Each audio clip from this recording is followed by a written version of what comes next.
బీమాను మొత్తం పూర్తిగా నిర్వీర్యం చేసిర్రు. రైతులను హరిగోసబెట్టి రైతులను డిఫాల్టర్లుగా మార్చింది బీఆర్ఎస్ పార్టీ ప్రభుత్వం. ఇలా రైతులు వాళ్ళ పిల్లల కోసం బ్యాంకు లోన్ల కోసం పోతే, పిల్లల చదువుకో, పిల్లల పెళ్లి కోసమో, పిల్లలు అమెరికాకో లండన్కో పంపడానికి బ్యాంకులో పోతే ఇలా రైతులను బ్యాంకు అధికారులు డిఫాల్టర్ గా చూస్తున్నారంటే దానికి ప్రధాన కారణం ఇలా బీఆర్ఎస్ పార్టీ ప్రభుత్వం. ఇలా మహిళల మీద అత్యాచారాలు ఏ విధంగా జరిగాయో, బీఆర్ఎస్ పార్టీ నాయకులు ఏ విధంగా అత్యాచారాలు చేశారో మనం చూసాం. మనం ఇలా అడ్వకేట్స్ కూడా ఇలా అడ్వకేట్స్ దంపతులను హత్య చేసే పరిస్థితి ఇలా బీఆర్ఎస్ పార్టీ ప్రభుత్వ హయాంలో జరిగింది. ఇలా ఆర్టీసీని పూర్తిగా నిర్వీర్యం చేశారు. అవుట్ సోర్సింగ్ ఉద్యోగస్తులు మొత్తం చిన్నాభిన్నం చేశారు. కాబట్టి అన్ని రకాల చివరకు మా పాత్రికేయ మిత్రులు కూడా వాళ్ళకు కూడా హెల్త్ కార్డులు ఇస్తాను ఇయలే, డబుల్ బెడ్రూమ్లు ఇస్తాను ఇయలే, వాళ్ళను కూడా మోసం చేసింది బీఆర్ఎస్ పార్టీ ప్రభుత్వం. మరి అన్ని రంగాలను మోసం చేసిన తర్వాత కాంగ్రెస్ పార్టీ, మేము బీఆర్ఎస్ పార్టీ మోసం చేసింది, మాకు అవకాశం ఇవ్వండి, 6 గ్యారెంటీలను 100 రోజుల లోపల అమలు చేస్తాం. కేసీఆర్ తెలంగాణ రాష్ట్రాన్ని అప్పుల పాలు చేసిండు, మేము అప్పులు తీస్తాం, 6 గ్యారెంటీలు అమలు చేస్తామని చెప్పి బీఆర్ఎస్ పార్టీ కాంగ్రెస్ పార్టీ చెప్పింది. ఇలా ఆ ప్రభుత్వం డిఎస్సీ నిర్వహించలే, గ్రూప్ 1 నిర్వహించలే, నిరుద్యోగ భృతి ఇవ్వలే.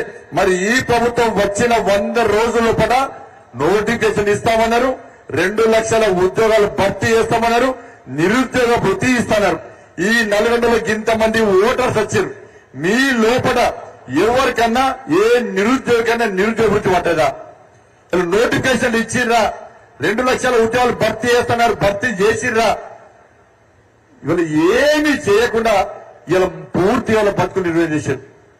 ఇలా ఆయన అట్లందుకన్నా ఇలా పేపర్ చూస్తున్నాను, ఇంటర్వ్యూ విద్యార్థులు చూస్తున్నాను.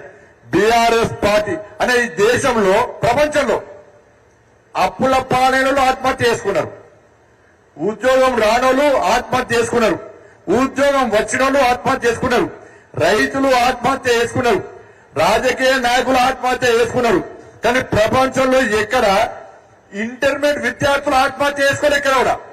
కానీ కేసీఆర్ అనే మూర్ఖుని పాలనలో, ఒక నికృష్టుని పాలనలో ఇలా 25 మందికి పైగా పసి పిల్లలైన ఇంటర్మీడియట్ విద్యార్థులు ఆత్మహత్య చేసుకున్న దుర్మార్గ సంఘటన ఈ తెలంగాణ రాష్ట్రంలో కేసీఆర్ ప్రభుత్వ హయాంలో జరిగిందన్న. అప్పుడు కొట్లాడింది నేనే. బాధ అనిపిస్తుంది అన్న. సిరిసిల్ల ఒక ఇంటర్మీడియట్ విద్యార్థి ఆత్మహత్య ప్రయత్నం చేసుకున్నది. నా నియోజకవర్గమే, కేసీఆర్ కొడుకు నియోజకవర్గం అది. పోటుగాడు కేసీఆర్ కొడుకు. ఏం పేరన్నా? ఏం పేరే కేసీఆర్ కొడుకు పేరు? ఏం పేరు? కేటీఆర్ అజయ్ రావు అని పేరు. ఆయన పేరు అజయ్ రావు. ఆడ కూడా ఇంటర్ వరకు తోకాయించింది కేసీఆర్. అజయ్ రావు పేరు కేటీఆర్ అని ఎందుకు తెలుసా అన్న? మీకు తెలుసా అన్న? ఈ నల్గొండలు గింట నాయకులానే ఎందుకు తెలుసా? ఎన్టీఆర్ కు చెరగోపం పెట్టింది కేసీఆర్. ఎన్టీ రామారావు గారు ఏం చేసిందంటే కేసీఆర్ కు మంత్రి పదవి ఇయ్యలే. ఇయ్యకుంటే ఏం చేసిండు తెలుసు కదా. చక్కగా ఏం చేసాడు? కొడుకును సంకలేసుకొని పోయాడు. ఈ కొడుకు పేరు ఆల్రెడీ అజయ్ రావు. ఈ కొడుకును సంకలేసుకొని పోయి ఎన్టీ రామారావు గారికి పోయి, సార్ సార్ సార్ నువ్వంటే బాగా ఇష్టం సార్, నువ్వంటే అభిమానం సార్, నీ బొమ్మతోనే గెలిచింది సార్, అందుకే నీ మీద ప్రేమతోని నా కొడుకు పేరు కల్వకుంట్ల తారక రామారావు పెట్టుకున్నా సార్ అంటే బాబా హైదరాబాద్ రామాయకుడు మంచి పదవి ఇచ్చిండు. అసలు పేరు ఏం పేరే? అజయ్ రావు. ఈయన పేరు అజయ్ రావు. ఇలా ఈ కేసీఆర్ కొడుకు ఏం చేసిందంటే ఇంటర్మీడియట్ విద్యార్థుల ఆత్మహత్య కారణం నువ్వే అంటే నాకు నోటీస్ ఇచ్చిండు. ఏమని? కోర్టు నోటీస్ ఇచ్చింది నాకు. బండి సంజయ్ నువ్వు నెక్స్ట్ ఎక్కడ కూడా కేటీఆర్ అనే పేరు తీసుకోవద్దు అని నన్ను అన్నాడు. నేను చిన్న నానే ఏం చేస్తా?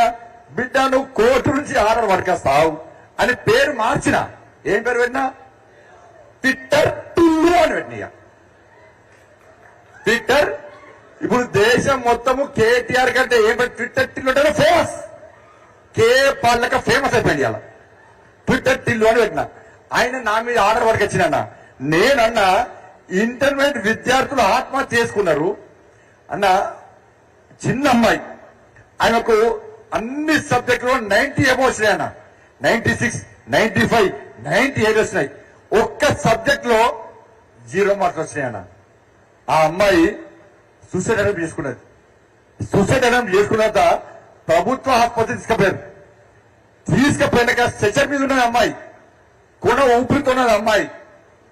ఆ అమ్మాయి చనిపోతా అనుకున్నది. లాస్ట్ కు వాళ్ళ అమ్మ మెడలో పసుపు తాడు కనబడ్డదన్న. ఆ పసుపు తాడు కన్నబడ్డ తర్వాత ఈ పిల్లకి బాధ అనిపించింది. అరే మా అమ్మ నాన్న నన్ను డాక్టర్ చేద్దాం అనుకున్నారు, ఇంజనీర్ చేద్దాం అనుకున్నారు,